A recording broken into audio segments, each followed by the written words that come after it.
I'm the executrix of the estate for Lita Bay.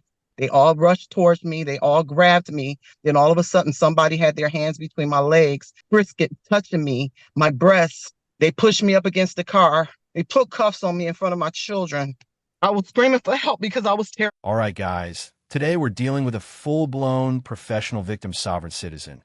And honestly, at what point do these people realize the law actually does apply to them? This woman showed up in court after deciding that blowing through a red light and then resisting arrest while screaming at officers was somehow a brilliant plan. And now she's sitting here acting like she's the one who's been wronged. The level of delusion in this case is insane. She's out here making regular sovereign citizens look reasonable, which is really saying something. Anyway, let's dive in and watch this judge completely defuse this sovereign citizen meltdown. All right, Officer Malosh? Good morning. Good morning. All right, and Miss Bay, can you hear me? Hello? Miss Bay, can you hear me?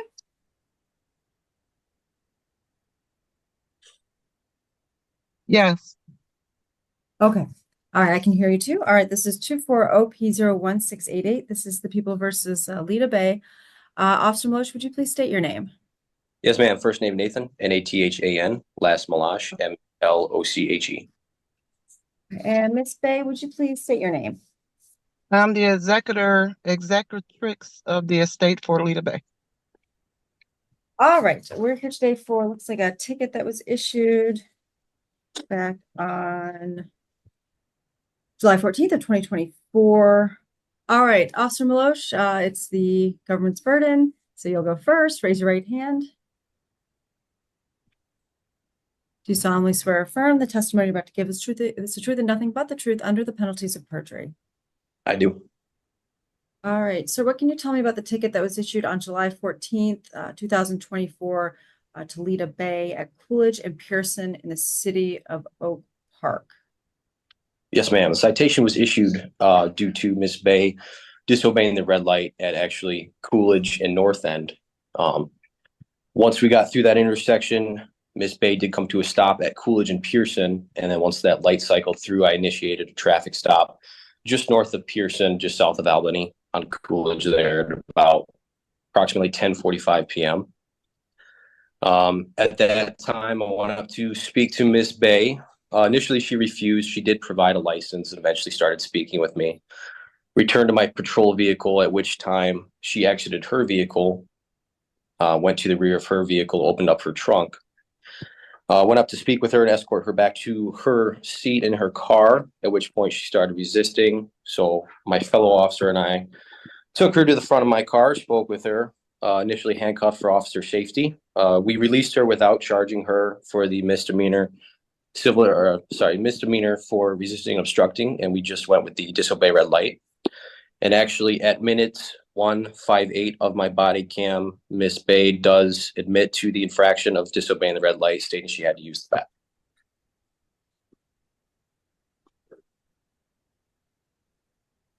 bathroom. When you say resisting, what do you mean?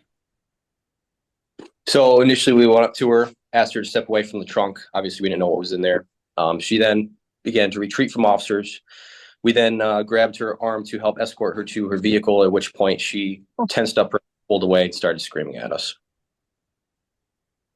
What do you mean by screaming? What did she say? Am I able to reference my report I have here? You may. Thank you. See, initially she said, her finger things. She was nervous because the gun's near. Oh, can you hear me now? I can hear you. Yep. All I have here is that she kept screaming, "Help me." Initially, when she was in her vehicle, she stated she didn't want to speak with us and that we were forcing her to say things against her will, and that she was nervous because we had our sidearms and we were near her children. Once she was resisting, all I have noted here is that she kept screaming, "Help me." And that's all I've got in terms of that. I don't have access to my body camera footage at this time. Why is that? This is virtual court, so I don't have access to evidence.com. I don't have a work computer, so didn't know if it was appropriate to access mobily.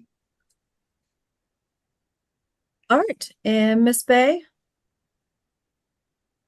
I'm the executrix for the I'm the executrix for the trust for Lita Bay. Did you guys catch that? It's honestly hilarious how these sovereign citizens can't even recite the very nonsense they're trying to argue. You can literally see her staring up at the ceiling, trying to remember her little magical script she probably wrote down before coming in. Like, if you're going to argue with a judge, at least memorize your nonsense first. And the wildest part is that none of what she's saying even matters in court. It has zero legal weight. The law doesn't care about their made-up rules, and Supreme Court decisions have already shut down all this "I don't consent" nonsense. The craziest thing to me is that we're actually sharing the roads with people like this. It's genuinely dangerous. These are the types of people who would hit you and drive off because they act like they've got nothing to lose, and that's exactly why they're a problem. Anyway, let's dive back in, because this one is about to get even crazier. All right, Miss Bay, raise your right hand. Do you solemnly swear or affirm that the testimony you're about to give is the truth and nothing but the truth under the penalties of perjury? I do. All right. What can you tell me about the ticket that was issued to you? Your Honor, I actually put in paperwork and asked for discovery, and I was advised that I shouldn't testify until I get my discovery packet. So this isn't a criminal case. It's a civil infraction. You were free to order under the Freedom of Information Act any information regarding this case prior to the hearing. So it's not like a criminal case. It's a different standard. It's just a preponderance. It's not beyond a reasonable doubt. But you most certainly would have had access to that if you just FOIA'd the report or the body cam in this case. But we are having the hearing today, and you're free to give me your side of the story if you so choose. On the day in question, I went through a red light. I had to use the bathroom, like really desperately. I had 3 teenagers in a car with me. And when the officers approached my vehicle, touching their sidearms, my daughter had the identification, and I explained to them that this was a trust situation. And they didn't care. She was terrified, and she ended up taking out my ID because she did not want us to get killed or beat up or anything, because things have happened to family members. I didn't want to get tased. She didn't want us to get tased or beaten or killed. So she ended up taking out my ID because I did not have to identify. It was not a situation for identifying, but we were forced to because of the guns and stuff, and my children were terrified. My son's girlfriend was in the car. She was terrified. I told him it was a trust situation, and I told him I had to use the restroom, and because he said something about me going through the red light, which there was no traffic. The traffic light is to direct traffic. There was no traffic. So I guess running red lights is apparently legal now. Since when? I mean, this sovereign citizen type is just living in an entirely separate reality. We either need to send them off to their own island or make them retake the most basic law courses, because this is honestly unbelievable. Like, how do you not understand that traffic laws exist for an actual purpose? It's the sheer audacity for me. How do you even reach a conclusion like that? And by the way, for this lady, yes, you do have to show your license when there's probable cause, and she literally admitted to blowing through the red light. So of course that applies to her. But this is obviously just classic victim behavior, and I cannot deal with people who pretend they're the ones being wronged. It's honestly irritating, and I have no idea how people ended up like this. America used to be a country with some sense of pride and responsibility, but now it feels like we're dealing with victims, sovereign citizens, and just downright unhinged individuals. It's getting completely out of hand, I swear. I really had to go, and I was really trying to get to the destination because I have a medical condition that's life-threatening right now. So I explained it was a trust, and they went to the car, and I got out to get tissue out my car, which I have a receipt and a picture that I did have tissue in my car. I was going to use the bathroom on the side of a house or wherever because I was not going to expose myself to waste matter with my blood condition. They came up to me and I was like, it was like, ma'am, what are you doing? They all rushed towards me. They all grabbed me. Then all of a sudden, somebody had their hands between my legs, brisket touching me, my breasts, searching me. They pushed me up against the car. They put cuffs on me in front of my children. They put me in the back of the car. I was screaming for help. They went up to the car and they were taunting my son in front of his girlfriend and his little sister who looks up to him. Like,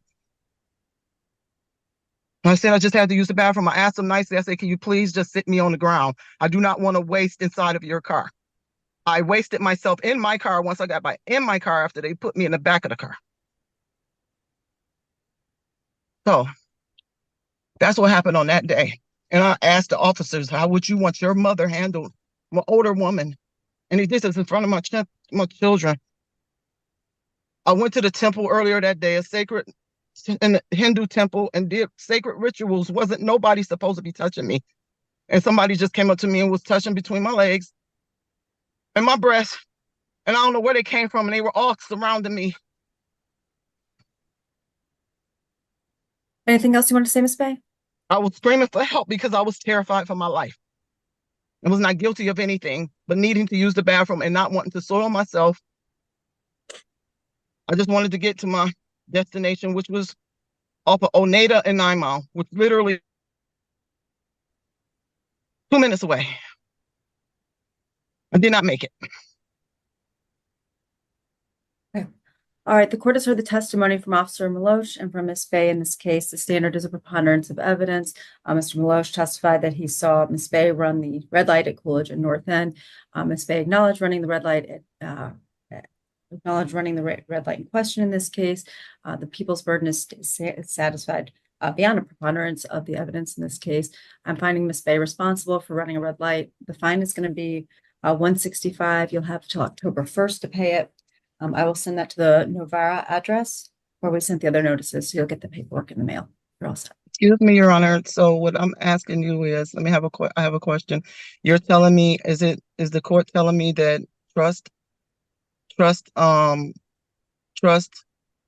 situations are not seen as trust because this is a trust matter? This is not Right, what so you Ms. think Bay, it is. there's no trust situation recognized by the court. You are responsible. And boom, she actually just dipped out of the Zoom like that. No goodbye, no last argument, nothing. Just vanished. I almost started buying into her little emotional act for a second, but she completely blew it when she incriminated herself and started doing the sovereign citizen routine. You can't pick both lanes. Either you own up to what you did, or you fully commit to your script. But nope, she mashed everything together like some bizarre legal stew, and now she's shocked it didn't work. Honestly, it's insane how confident these people are while speaking pure nonsense. And seriously, how do you get mad at the court for giving you a ticket when you literally did the thing? It's like robbing a bank and then being offended the police showed up. What outcome were you expecting? Playing the victim might get sympathy in some places, but in a courtroom? Yeah, not happening. Judges don't care about your emotions. They care about the evidence. And this sovereign citizen clearly thought the judge would care about her feelings more than the facts. But honestly, I really like this judge. She handled the whole thing really, really well. She didn't entertain any of the ridiculous arguments. And honestly, that's all you can really hope for from a judge in situations like this. It still amazes me how some sovereign citizens will argue for hours about laws they don't even understand. And in this video, this one was literally staring up at the ceiling, trying to remember her homemade script. It never ends well for them. Anyway, guys, I'm going to wrap things up here. Let me know what you thought about this court hearing. Do you think any part of her sob story was real? Because honestly, she just screams professional victim, sovereign citizen to me. Clearly just trying to dodge the consequences. Let me know your thoughts. Don't forget to like and subscribe if you enjoyed the video. I upload every single day, so stay tuned for more. I appreciate every one of you. Thank you so much.